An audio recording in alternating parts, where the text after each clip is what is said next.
So maybe you could also comment on Mr. Trump's statement that he made yesterday about nuclear weapons.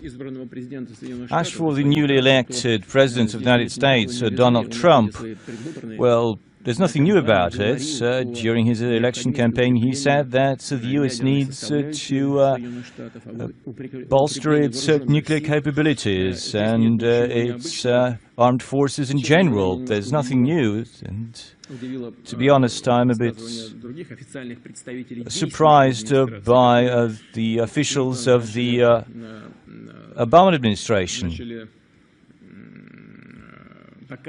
They started to prove that the US Army is the most powerful in the world. No one argues that. No one challenges that. If you listen carefully to what I said, then I said that we were certainly improving our nuclear capabilities. And at the end I said that Russia today is stronger than any potential aggressor.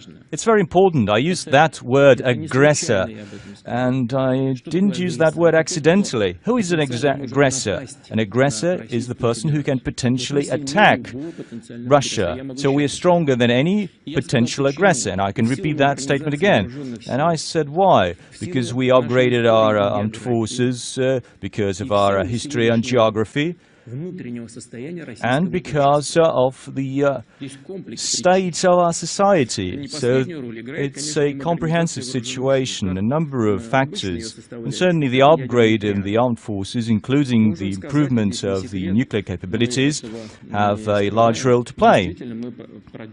And it's no secret that we've overhauled our nuclear capabilities to a great extent. That has to do with the missiles, strategic missiles, ground-based missiles, and sea-based missiles too. And we don't hide anything. Certainly, we put into operation new submarines that can carry missiles, and also air-based systems.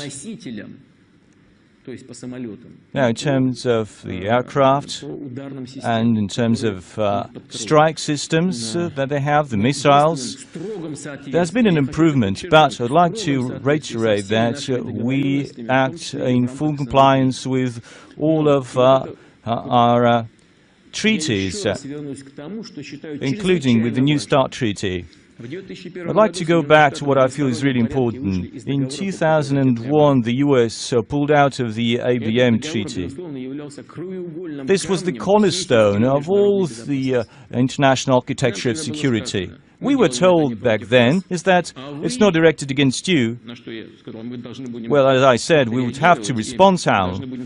That's what I told my counterpart. As I said, we would have to, somehow improve our own systems. They said, do whatever you do, and again, it's not directed against you.